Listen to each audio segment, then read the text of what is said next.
Assalamualaikum warahmatullahi wabarakatuh.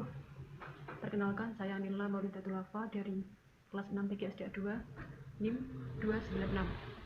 Di sini saya akan memaparkan hasil artikel inklusi saya yang berjudul Implementasi Metode Abjad bagi Siswa Disgrafia pada Pembelajaran Bahasa Indonesia Menulis Permulaan di kelas 1 SDN 3 Kawak. Pendahuluan. Yang pertama, anak usia sekolah dasar berada dalam tahap pertumbuhan dan perkembangan yang paling pesat, baik fisik maupun mental.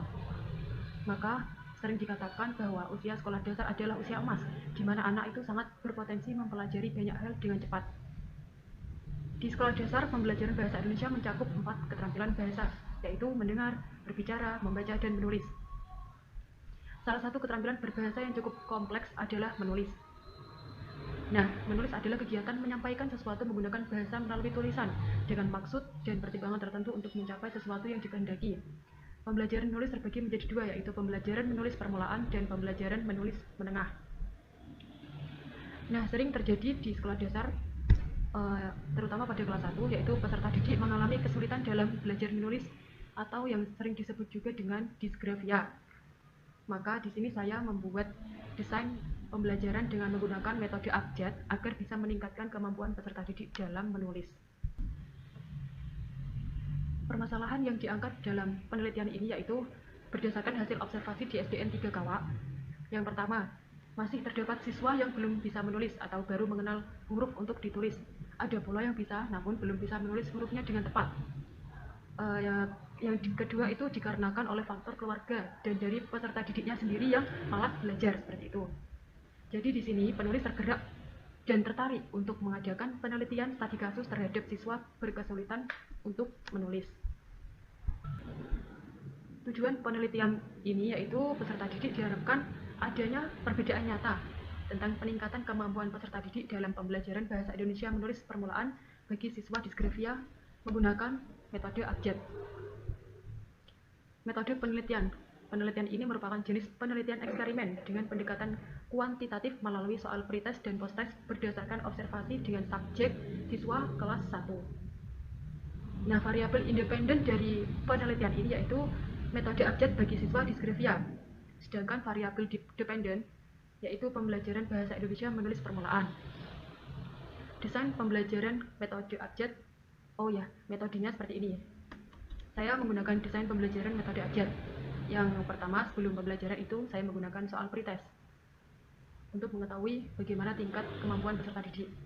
Setelah pretest, saya melakukan pembelajaran yang berupa RPP dan menggunakan metode abjad.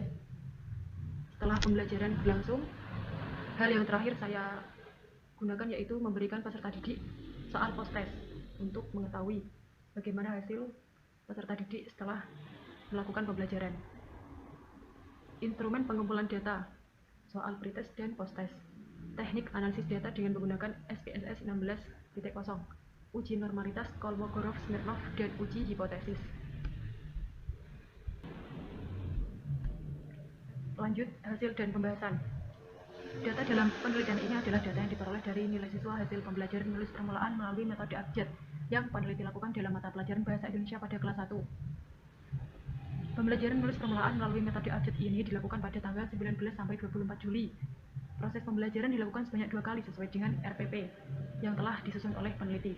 Sebelum melaksanakan kegiatan proses pembelajaran, peneliti melakukan tes terlebih dahulu yaitu pretest. Sebelum tindakan, tetap peneliti melakukan tes setelah melaksanakan tindakan yang disebut dengan posttest di SDN 3 Kawak. Peneliti memberikan tes berbentuk tulisan berupa tulisan abjad untuk siswa kelas 1. Peneliti melakukan pretest dan posttest ditujukan pada siswa untuk mengetahui kemampuan siswa dalam menulis permulaan. Nah, yang peneliti lakukan sebelum pembelajaran menggunakan metode abjad yaitu di dalam pengetahuan siswa ketika menulis permulaan dengan huruf abjad telah terdapat pengetahuannya sangat rendah yang dapat dilihat sebagai berikut. Ketika siswa menulis huruf W, yang ditulis siswa yaitu huruf M. Ketika siswa menulis huruf P, yang ditulis siswa yaitu huruf Q. Ketika siswa menulis huruf G, yang ditulis siswa yaitu nomor atau angka 9. Ketika siswa menulis huruf B, ditulis siswa yaitu huruf D. Nah, setelah Peneliti mengetahui beberapa kendala dalam menulis permulaan. Peneliti melakukan proses pembelajaran dengan cara menerapkan metode abjad tersebut kepada siswa dengan cara sebagai berikut. Yang pertama, mulai dengan mengenalkan huruf. Tiap huruf diajarkan menurut bunyi dalam abjadnya, misalnya B, M, A, T. Yang kedua, guru mengucapkan bunyi huruf alfabet dan diikuti oleh siswa seperti contoh di atas. Yang ketiga, siswa diminta untuk menghafalkan dan dilafalkan bunyi huruf-huruf alfabet tersebut sesuai dengan bunyi hurufnya. Yang keempat, siswa diminta untuk menuliskan huruf-huruf alfabet tersebut. Selanjutnya, yang kedua ada keterampilan menulis. Ada beberapa cara siswa memegang pensil yang dijadikan sebagai petunjuk anak berkesulitan menulis dalam keterampilan menulis, yaitu sebagai berikut. Cara memegang pensilnya. Yang kedua itu ketika menulis, cara memegang pensilnya dengan cara menggenggam pensil. Yang ketiga ada menyeret pensil. Nah, setelah diterapkannya metode abjad kepada siswa, peneliti juga menerapkan cara siswa memegang pensil dengan baik dan benar, supaya siswa tidak sulit lagi dalam menulis, yaitu dengan cara sebagai berikut.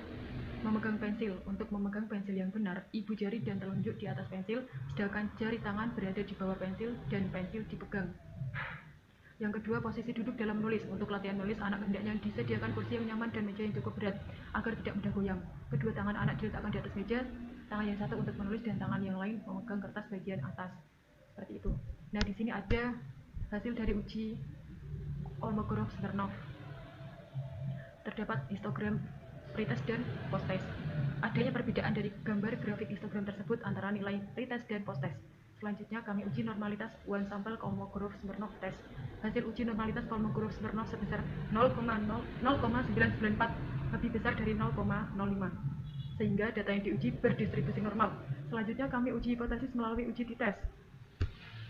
Nah, berdasarkan nilai signifikannya 0,001 lebih kecil dari 0,05, maka H0 ditolak dan H1 diterima. Hal ini menunjukkan bahwa terdapat perbedaan yang nyata tentang peningkatan karakter siswa antara pretest dan posttest pada penerapan metode abjad pembelajaran bahasa Indonesia menulis permulaan. Deskripsi data memperlihatkan bahwa nilai hasil belajar siswa pada pembelajaran bahasa Indonesia menulis permulaan, yaitu sebelum menggunakan metode abjad berupa perangkat pembelajaran, menunjukkan nilai rata-rata 45,00. Sedangkan skor rata-rata hasil belajar pada pembelajaran bahasa Indonesia menulis permulaan setelah menggunakan metode abjad berupa perangkat pembelajaran menunjukkan nilai rata-rata cukup tinggi, yakni 76,00. Dampak penerapan metode abjad pada pembelajaran bahasa Indonesia menulis permulaan sangat berpengaruh pada siswa dengan hasil belajar yang meningkat antara hasil pretest dan posttest. Siswa memiliki keterlibatan partisipasi aktif secara luring selama proses pembelajaran. Seperti itu. Yang terakhir, kesimpulan. Berdasarkan hasil penelitian dan pembahasan yang telah disajikan sebelumnya, maka dapat disimpulkan bahwa hasil pretest dan posttest tidak memiliki korelasi, namun berdistribusi normal. Untuk hasil pengujian ditemukan adanya perbedaan nyata tentang peningkatan kemampuan peserta didik dalam menulis permulaan bagi siswa disgrafia menggunakan metode abjad. Efektivitas metode abjad dalam meningkatkan kemampuan menulis dasar pada mata pelajaran bahasa Indonesia kelas 1 di Sekolah Dasar Negeri 3 Kawak menunjukkan hasil yang baik, karena sebelum digunakan metode abjad atau pretest memiliki rata-rata 45,0, sedangkan pembelajaran menulis permulaan yang sesudah digunakan metode abjad atau posttest memiliki rata-rata 76,00. Berdasarkan perhitungan data yang telah dilakukan dari hasil penelitian menunjukkan bahwa metode abjad mata pelajaran bahasa Indonesia memiliki peningkatan yang cukup baik. Hal ini menandakan anak yang berkesulitan dalam menulis mengalami perubahan dengan metode abjad. Dengan menggunakan metode abjad, kemampuan menulis awal yang berkesulitan menulis mengalami peningkatan. Peningkatan itu ditujukan dengan kemampuan mereka dalam menulis huruf. Artinya, metode abjad tepat digunakan untuk menangani peserta didik yang berkesulitan menulis. Seperti itu. Sekian presentasi dari saya. Apabila ada kesalahan atau tutur kata yang kurang berkenan, saya mohon maaf yang sebesarnya. Wassalamualaikum warahmatullahi wabarakatuh.